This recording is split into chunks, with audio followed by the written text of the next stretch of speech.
英語聞き流しリスニング、英語テキストと MP3 音声ダウンロードはホームページからご利用いただけます。88thpp.com 88thpp.com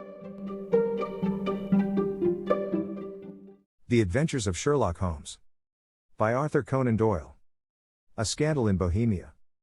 To Sherlock Holmes she is always the woman. I have seldom heard him mention her under any other name. In his eyes she eclipses and predominates the whole of her sex. It was not that he felt any emotion akin to love for Irene Adler.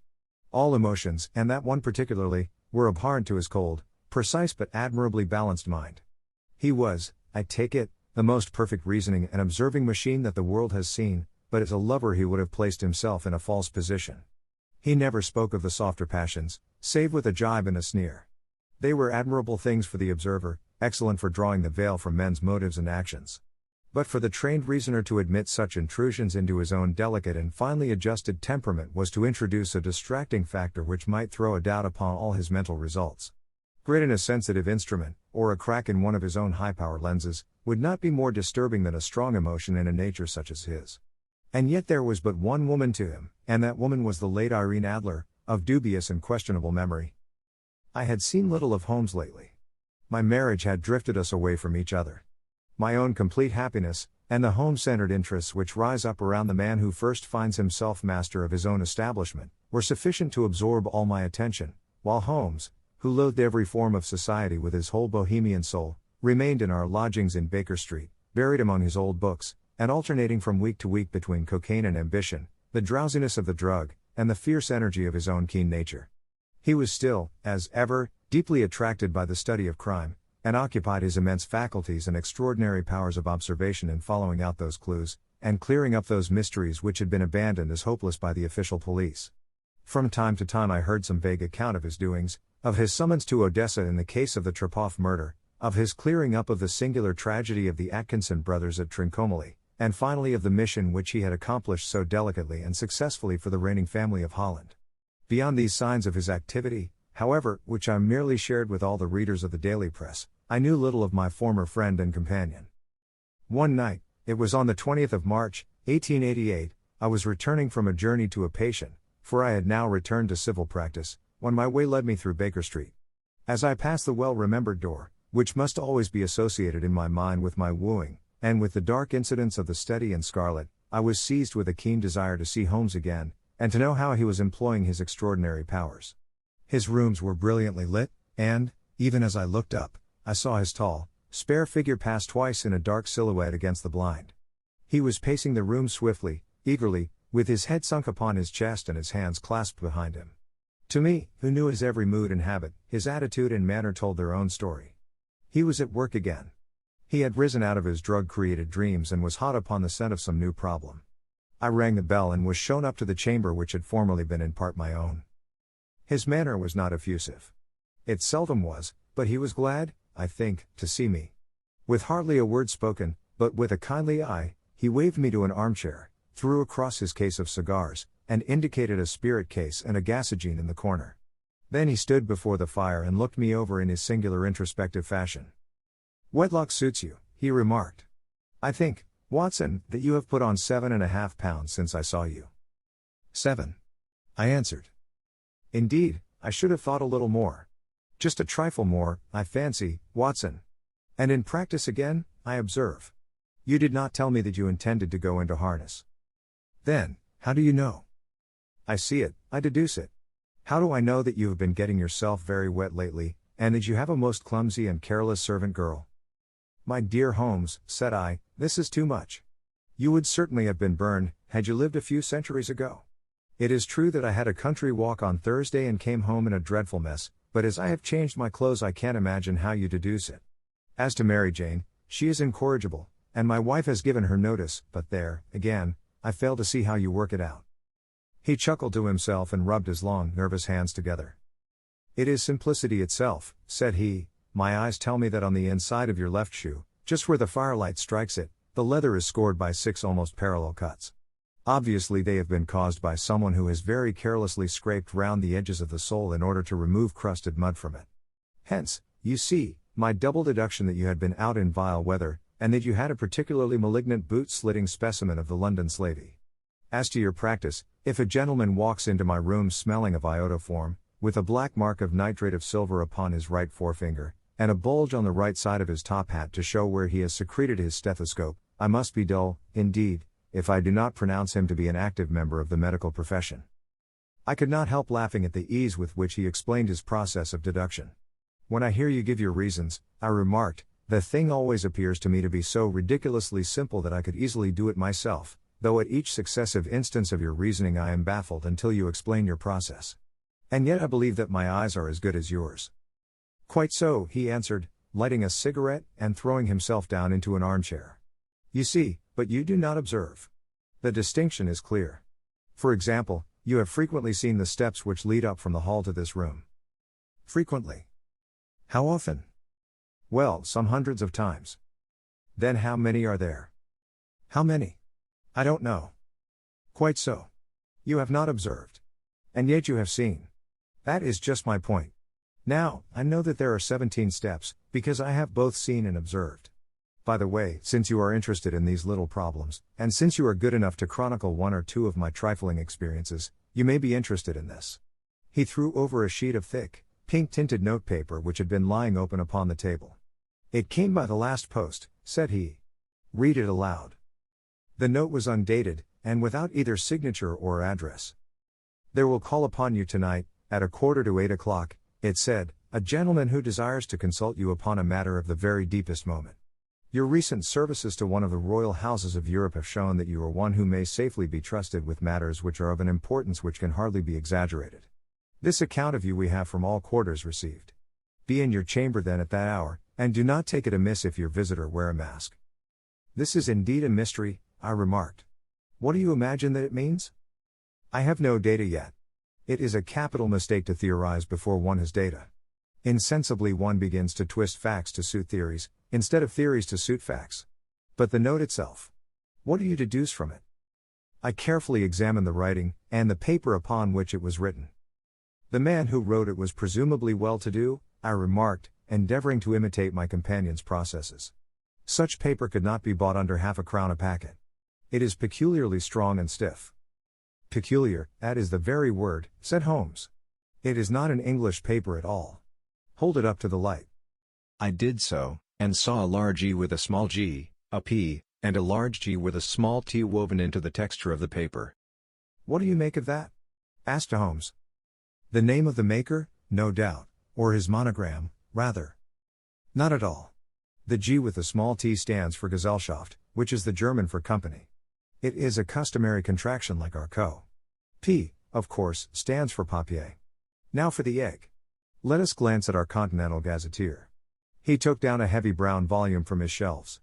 Eglo, Eglinets, here we are, Egria. It is in a German-speaking country, in Bohemia, not far from Carlsbad.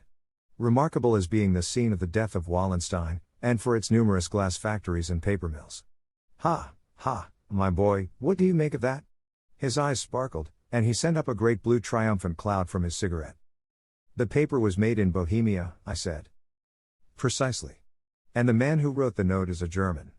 Do you note the peculiar construction of the sentence, this account of you we have from all quarters received? A Frenchman or Russian could not have written that. It is the German who is so uncourteous to his verbs. It only remains, therefore, to discover what is wanted by this German who writes upon Bohemian paper and prefers wearing a mask to showing his face. And here he comes, if I am not mistaken, to resolve all our doubts. As he spoke there was the sharp sound of horses' hoofs and grating wheels against the curb, followed by a sharp pull at the bell. Holmes whistled. A pair, by the sound, said he. Yes, he continued, glancing out of the window. A nice little broom and a pair of beauties. 150 guineas apiece. There's money in this case, Watson, if there is nothing else. I think that I had better go, Holmes. Not a bit, Doctor. Stay where you are. I am lost without my Boswell. And this promises to be interesting. It would be a pity to miss it. But your client? Never mind him. I may want your help, and so may he. Here he comes. Sit down in that armchair, Doctor, and give us your best attention. A slow and heavy step, which had been heard upon the stairs and in the passage, paused immediately outside the door.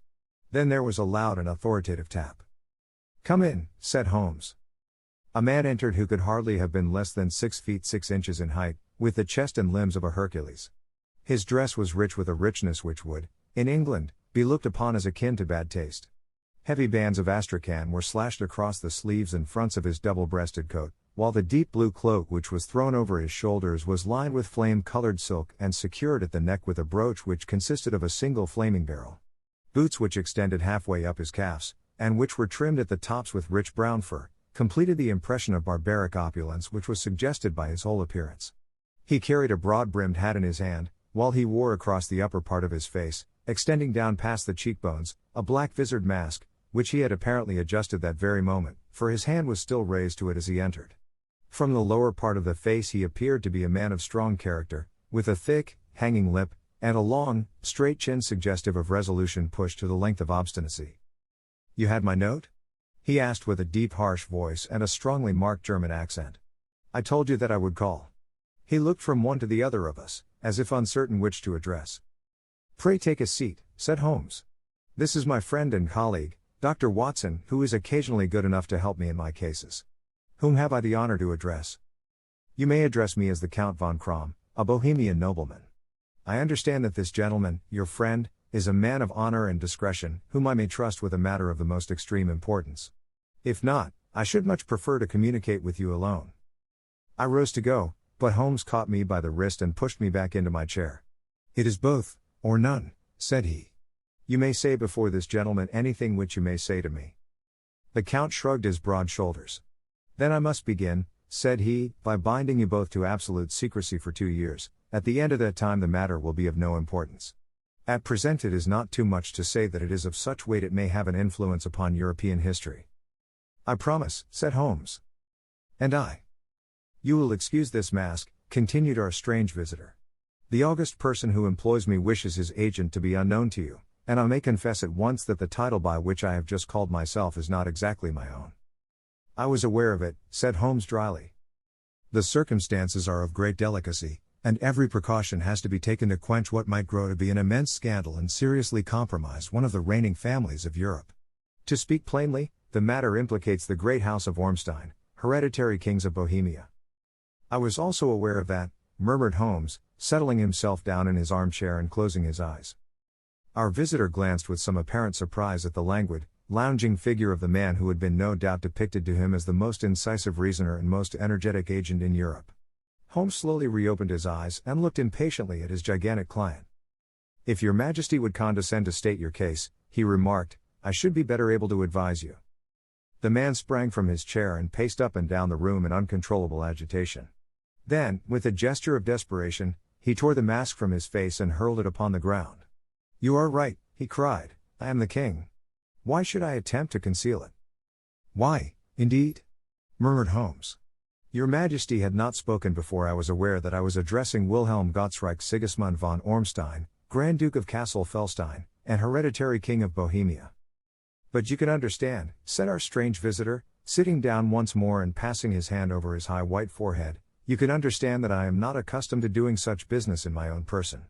Yet the matter was so delicate that I could not confide it to an agent without putting myself in his power. I have come incognito from Prague for the purpose of consulting you." "Then, pray consult," said Holmes, shutting his eyes once more. "The facts are briefly these. Some 5 years ago, during a lengthy visit to Warsaw, I made the acquaintance of the well-known adventuress, Irene Adler. The name is no doubt familiar to you." "Kindly look her up in my index, Doctor," murmured Holmes without opening his eyes. For many years he had adopted a system of docketing all paragraphs concerning men and things, so that it was difficult to name a subject or a person on which he could not at once furnish information. In this case, I found her biography sandwiched in between that of a Hebrew rabbi and that of a staff commander who had written a monograph upon the deep-sea fishes. "Let me see," said Holmes. Born in New Jersey in the year 1858. Contralto, La Scala, Prima donna Imperial Opera of Warsaw, yes. Retired from operatic stage, Living in London, quite so. Your Majesty, as I understand, became entangled with this young person, wrote her some compromising letters, and is now desirous of getting those letters back." "Precisely so. But how? Was there a secret marriage?" "None." "No legal papers or certificates?" None. Then I fail to follow your majesty. If this young person should produce her letters for blackmailing or other purposes, how is she to prove their authenticity? There is the writing. Pooh. Forgery. My private notepaper. Stolen. My own seal. Imitated. My photograph. Bought. We were both in the photograph. Oh, dear. That is very bad. Your Majesty has indeed committed an indiscretion. I was mad, insane. You have compromised yourself seriously. I was only Crown Prince then. I was young. I am but 30 now. It must be recovered. We have tried and failed. Your Majesty must pay. It must be bought. She will not sell. Stolen, then. 5 attempts have been made. Twice burglars in my pay ransacked her house. Once we diverted her luggage when she traveled. Twice she has been waylaid. There has been no result. No sign of it? Absolutely none. Holmes laughed. It is quite a pretty little problem, said he. But a very serious one to me, returned the king reproachfully. Very, indeed. And what does she propose to do with the photograph? To ruin me. But how? I am about to be married. So I have heard. To Clotilda Lothman von Saxe-Meiningen, second daughter of the King of Scandinavia. You may know the strict principles of her family. She is herself the very soul of delicacy. A shadow of a doubt as to my conduct would bring the matter to an end. And Irene Adler? Threatens to send them the photograph. And she will do it. I know that she will do it. You do not know her, but she has a soul of steel. She has the face of the most beautiful of women, and the mind of the most resolute of men. Rather than I should marry another woman, there are no lengths to which she would not go, none. You are sure that she has not sent it yet? I am sure. And why? Because she has said that she would send it on the day when the betrothal was publicly proclaimed. That will be next Monday. Oh, then we have 3 days yet, said Holmes with a yawn. That is very fortunate, as I have 1 or 2 matters of importance to look into just at present. Your Majesty will, of course, stay in London for the present? Certainly. You will find me at the Langham under the name of the Count von Krom.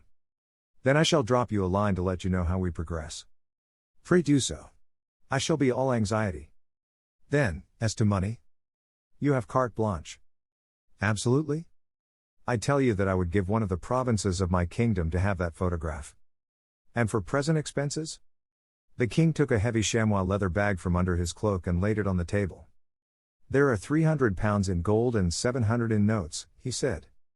Holmes scribbled a receipt upon a sheet of his notebook and handed it to him. And Mademoiselle's address? He asked. Is Bryony Lodge, Serpentine Avenue, St. John's Wood. Holmes took a note of it.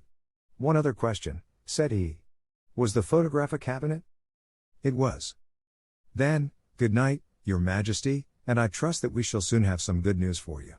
And good night, Watson, he added, as the wheels of the royal brougham rolled down the street. If you will be good enough to call tomorrow afternoon at 3 o'clock, I should like to chat this little matter over with you. 2. At 3 o'clock precisely I was at Baker Street, but Holmes had not yet returned.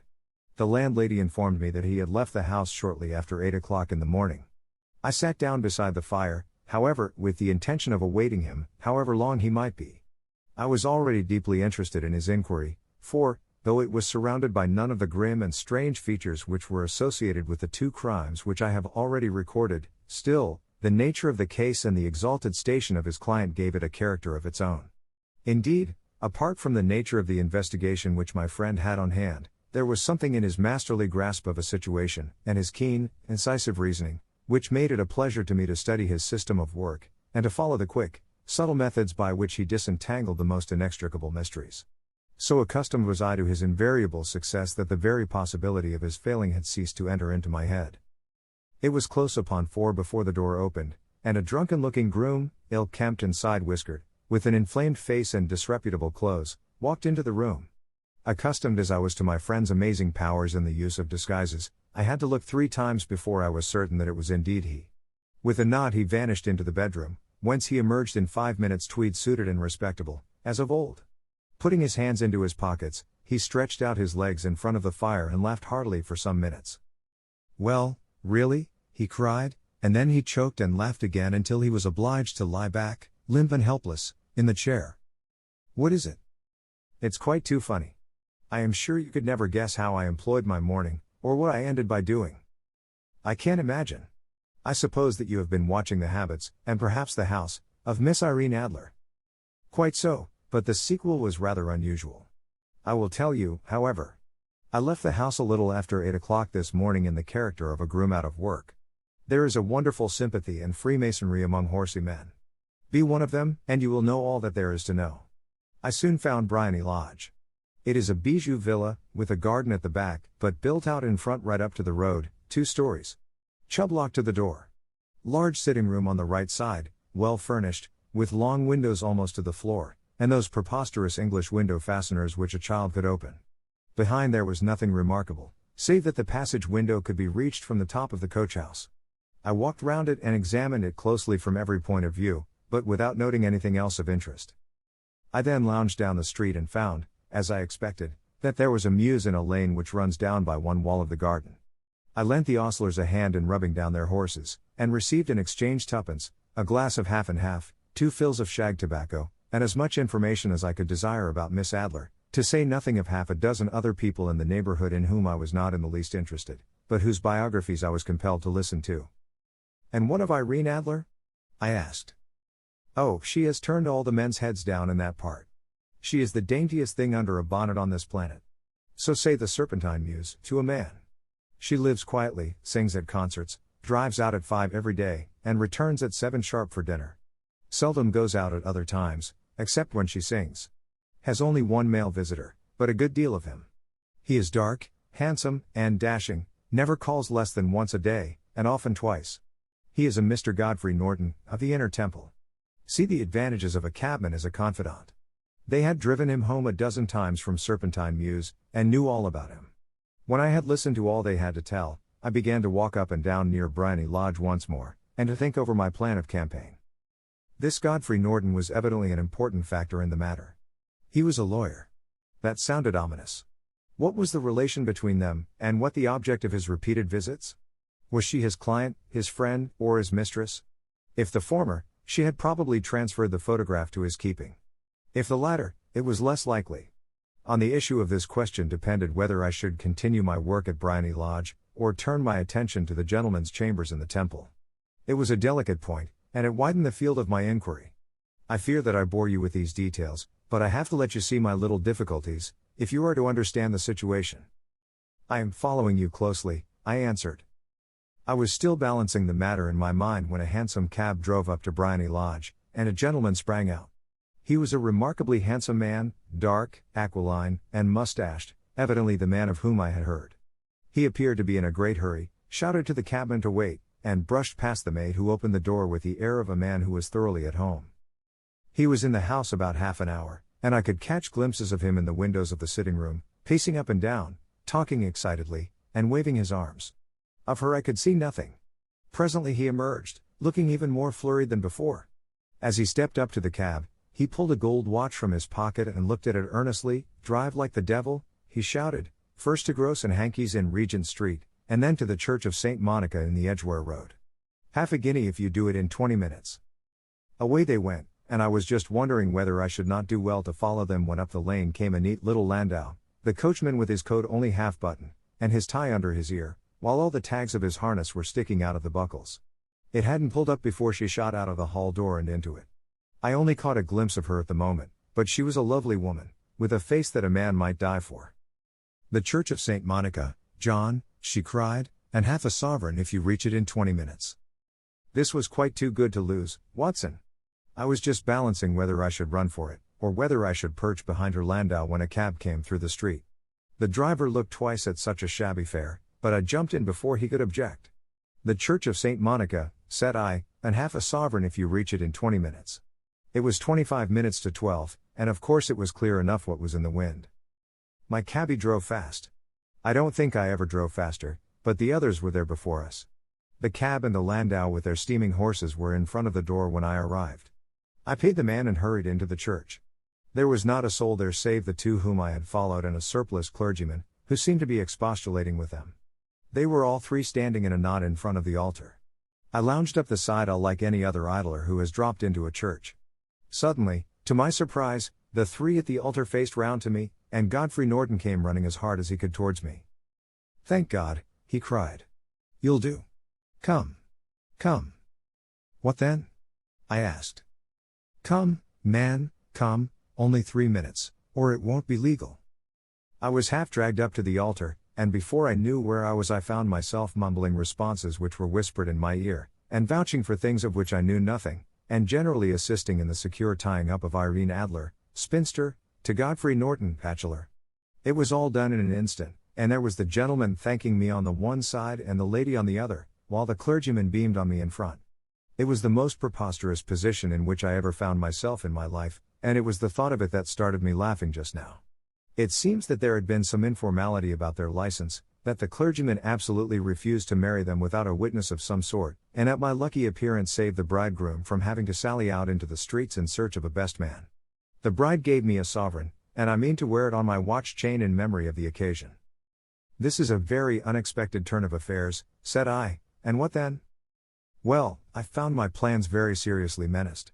It looked as if the pair might take an immediate departure, and so necessitate very prompt and energetic measures on my part.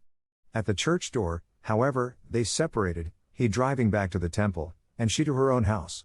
"I shall drive out in the park at 5 as usual," she said as she left him. I heard no more. They drove away in different directions, and I went off to make my own arrangements.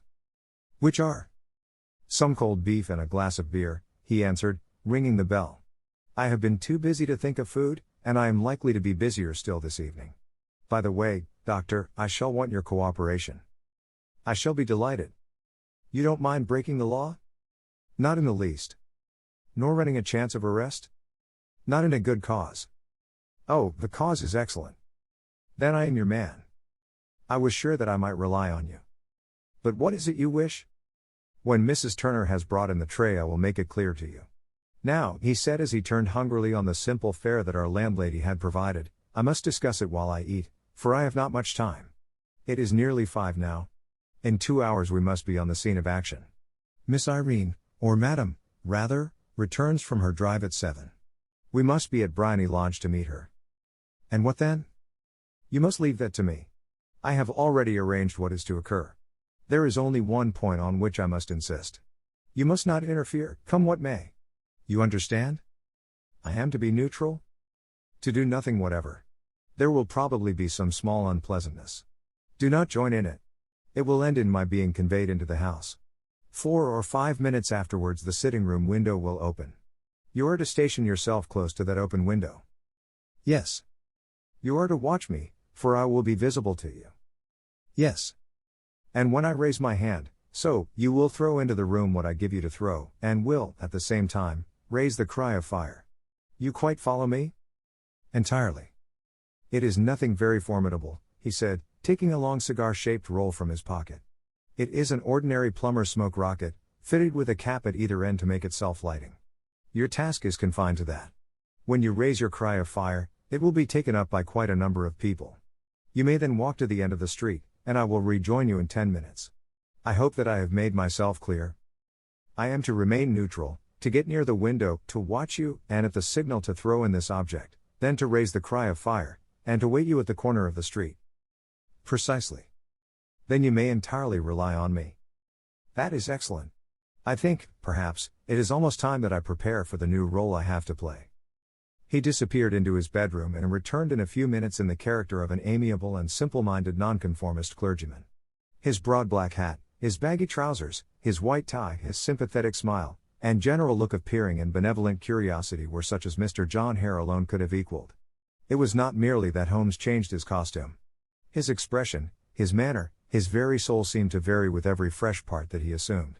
The stage lost a fine actor, even as science lost an acute reasoner, when he became a specialist in crime. It was 6:15 when we left Baker Street, and it still wanted 10 minutes to the hour when we found ourselves in Serpentine Avenue. It was already dusk, and the lamps were just being lighted as we paced up and down in front of Bryony Lodge, waiting for the coming of its occupant. The house was just such as I had pictured it from Sherlock Holmes' succinct description, but the locality appeared to be less private than I expected. On the contrary, for a small street in a quiet neighborhood, it was remarkably animated. There was a group of shabbily dressed men smoking and laughing in a corner, a scissors grinder with his wheel, 2 guardsmen who were flirting with a nurse girl, and several well-dressed young men who were lounging up and down with cigars in their mouths. "You see," remarked Holmes, as we paced to and fro in front of the house, "this marriage rather simplifies matters. The photograph becomes a double-edged weapon now. The chances are that she would be as averse to its being seen by Mr. Godfrey Norton, as our client is to its coming to the eyes of his princess. Now the question is, where are we to find the photograph? Where, indeed? It is most unlikely that she carries it about with her. It is cabinet size. Too large for easy concealment about a woman's dress. She knows that the king is capable of having her waylaid and searched. 2 attempts of the sort have already been made. We may take it, then, that she does not carry it about with her. Where, then? Her banker or her lawyer. There is that double possibility. But I am inclined to think neither. Women are naturally secretive, and they like to do their own secreting. Why should she hand it over to anyone else? She could trust her own guardianship, but she could not tell what indirect or political influence might be brought to bear upon a businessman. Besides, remember that she had resolved to use it within a few days. It must be where she can lay her hands upon it. It must be in her own house. But it has twice been burgled. Pshaw! They did not know how to look. But how will you look? I will not look. What then? I will get her to show me. But she will refuse. She will not be able to. But I hear the rumble of wheels. It is her carriage. Now carry out my orders to the letter." As he spoke, the gleam of the sidelights of a carriage came round the curve of the avenue. It was a smart little landau which rattled up to the door of Bryony Lodge. As it pulled up, one of the loafing men at the corner dashed forward to open the door in the hope of earning a copper, but was elbowed away by another loafer, who had rushed up with the same intention. A fierce quarrel broke out, which was increased by the 2 guardsmen, who took sides with one of the loungers, and by the scissors grinder, who was equally hot upon the other side. A blow was struck, and in an instant the lady, who had stepped from her carriage, was the center of a little knot of flushed and struggling men, who struck savagely at each other with their fists and sticks. Holmes dashed into the crowd to protect the lady, but, just as he reached her, he gave a cry and dropped to the ground, with the blood running freely down his face. At his fall, the guardsmen took to their heels in one direction and the loungers in the other, while a number of better-dressed people, who had watched the scuffle without taking part in it, crowded in to help the lady and to attend to the injured man. Irene Adler, as I will still call her, had hurried up the steps, but she stood at the top with her superb figure outlined against the lights of the hall, looking back into the street. "Is the poor gentleman much hurt?" she asked. "He is dead," cried several voices. No, there's life in him," shouted another. "But he'll be gone before you can get him to hospital." "He's a brave fellow," said a woman. "They would have had the lady's purse and watch if it hadn't been for him. They were a gang, and a rough one, too. Ah, he's breathing now. He can't lie in the street. May we bring him in, marm?" "Surely. Bring him into the sitting room. There is a comfortable sofa. This way, please." Slowly and solemnly he was borne into Bryony Lodge and laid out in the principal room, while I still observed the proceedings from my post by the window. The lamps had been lit, but the blinds had not been drawn, so that I could see Holmes as he lay upon the couch. I do not know whether he was seized with compunction at that moment for the part he was playing, but I know that I never felt more heartily ashamed of myself in my life than when I saw the beautiful creature against whom I was conspiring, or the grace and kindliness with which she waited upon the injured man. And yet it would be the blackest treachery to Holmes to draw back now from the part which he had entrusted to me. I hardened my heart, and took the smoke rocket from under my ulster. After all, I thought, we are not injuring her. We are but preventing her from injuring another. Holmes had sat up upon the couch, and I saw him motion like a man who is in need of air. A maid rushed across and threw open the window. At the same instant I saw him raise his hand, and at the signal I tossed my rocket into the room with a cry of fire. The word was no sooner out of my mouth than the whole crowd of spectators, well dressed and ill, gentlemen, ostlers, and servant maids, joined in a general shriek of fire. Thick clouds of smoke curled through the room and out at the open window. I caught a glimpse of rushing figures, and a moment later the voice of Holmes from within assuring them that it was a false alarm.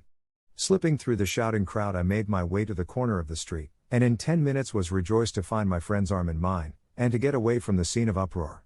He walked swiftly and in silence for some few minutes until we had turned down one of the quiet streets which lead towards the Edgware Road. "You did it very nicely, Doctor," he remarked. "Nothing could have been better. It is all right. You have the photograph?" "I know where it is." "And how did you find out?"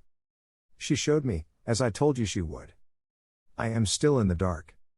I do not wish to make a mystery, said he, laughing. The matter was perfectly simple. You, of course, saw that everyone in the street was an accomplice. They were all engaged for the evening. I guessed as much. Then, when the row broke out, I had a little moist red paint in the palm of my hand. I rushed forward, fell down, clapped my hand to my face, and became a piteous spectacle. It is an old trick. That also I could fathom. Then they carried me in. She was bound to have me in. What else could she do? And into her sitting room, which was the very room which I suspected. It lay between that and her bedroom, and I was determined to see which. They laid me on a couch, I motioned for air, they were compelled to open the window, and you had your chance. How did that help you? It was all important.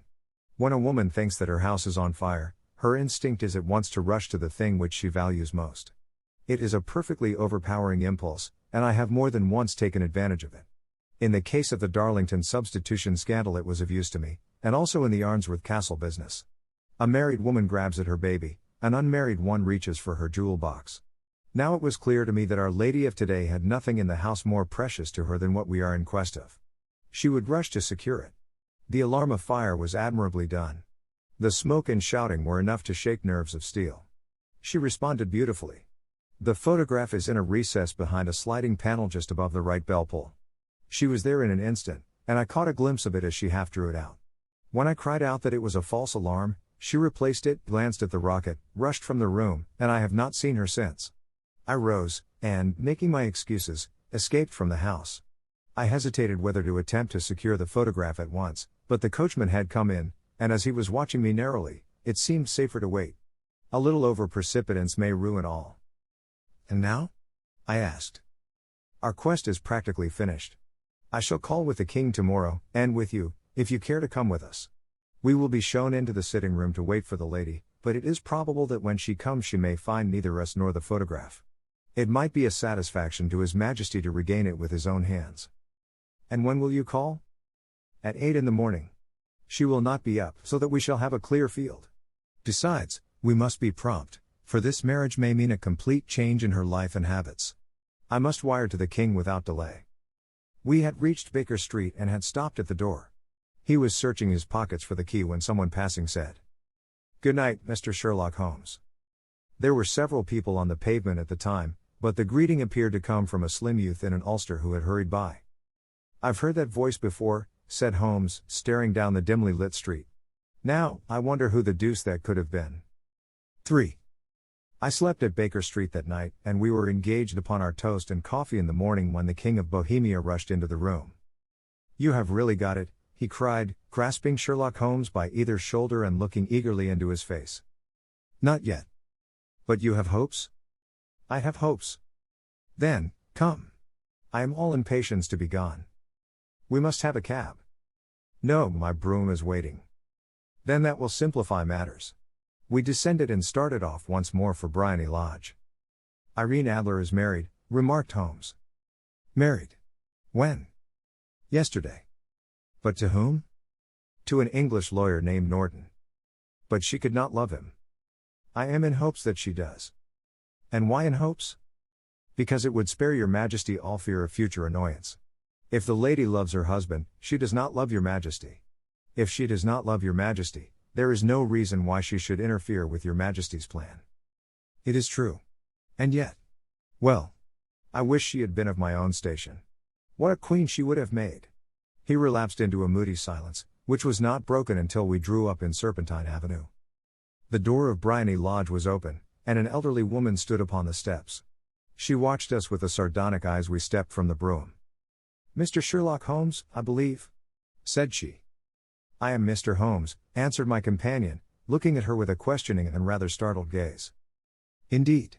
My mistress told me that you were likely to call. She left this morning with her husband by the 5:15 train from Charing Cross for the Continent." "What?" Sherlock Holmes staggered back, white with chagrin and surprise. "Do you mean that she has left England? Never to return?" "And the papers?" asked the king hoarsely. "All is lost." "We shall see." He pushed past the servant and rushed into the drawing room, followed by the king and myself. The furniture was scattered about in every direction, with dismantled shelves and open drawers, as if the lady had hurriedly ransacked them before her flight. Holmes rushed at the bell pull, tore back a small sliding shutter, and, plunging in his hand, pulled out a photograph and a letter. The photograph was of Irene Adler herself in evening dress. The letter was superscribed to Sherlock Holmes, Esquire, to be left till called for. My friend tore it open, and we all three read it together. It was dated at midnight of the preceding night and ran in this way. My dear Mr. Sherlock Holmes, you really did it very well. You took me in completely. Until after the alarm of fire, I had not a suspicion. But then, when I found how I had betrayed myself, I began to think. I had been warned against you months ago. I had been told that, if the king employed an agent, it would certainly be you. And your address had been given me. Yet, with all this, you made me reveal what you wanted to know. Even after I became suspicious, I found it hard to think evil of such a dear, kind old clergyman. But, you know, I have been trained as an actress myself. Male costume is nothing new to me. I often take advantage of the freedom which it gives. I sent John, the coachman, to watch you, ran upstairs, got into my walking clothes, as I call them, and came down just as you departed. Well, I followed you to your door, and so made sure that I was really an object of interest to the celebrated Mr. Sherlock Holmes. Then I, rather imprudently, wished you good night, and started for the temple to see my husband. We both thought the best resource was flight, when pursued by so formidable an antagonist, so you will find the nest empty when you call tomorrow. As to the photograph, your client may rest in peace. I love and am loved by a better man than he. The king may do what he will without hindrance from one whom he has cruelly wronged. I keep it only to safeguard myself, and to preserve a weapon which will always secure me from any steps which he might take in the future. I leave a photograph which he might care to possess, and I remain, dear Mr. Sherlock Holmes, very truly yours, Irene Norton, née Adler. What a woman, oh, what a woman, cried the King of Bohemia, when we had all three read this epistle. Did I not tell you how quick and resolute she was? Would she not have made an admirable queen? Is it not a pity that she was not on my level? From what I have seen of the lady, she seems, indeed, to be on a very different level to your Majesty, said Holmes coldly. I am sorry that I have not been able to bring your Majesty's business to a more successful conclusion. On the contrary, my dear sir, cried the king, nothing could be more successful. I know that her word is inviolate. The photograph is now as safe as if it were in the fire. I am glad to hear your Majesty say so. I am immensely indebted to you. Pray tell me in what way I can reward you. This ring, he slipped an emerald snake ring from his finger and held it out upon the palm of his hand. Your Majesty has something which I should value even more highly, said Holmes. You have but to name it. This photograph. The king stared at him in amazement. Irene's photograph, he cried. Certainly, if you wish it. I thank your Majesty. Then there is no more to be done in the matter. I have the honor to wish you a very good morning. He bowed, and, turning away without observing the hand which the king had stretched out to him, he set off in my company for his chambers. And that was how a great scandal threatened to affect the kingdom of Bohemia, and how the best plans of Mr. Sherlock Holmes were beaten by a woman's wit. He used to make merry over the cleverness of women, but I have not heard him do it of late. And when he speaks of Irene Adler, or when he refers to her photograph, it is always under the honorable title of the woman.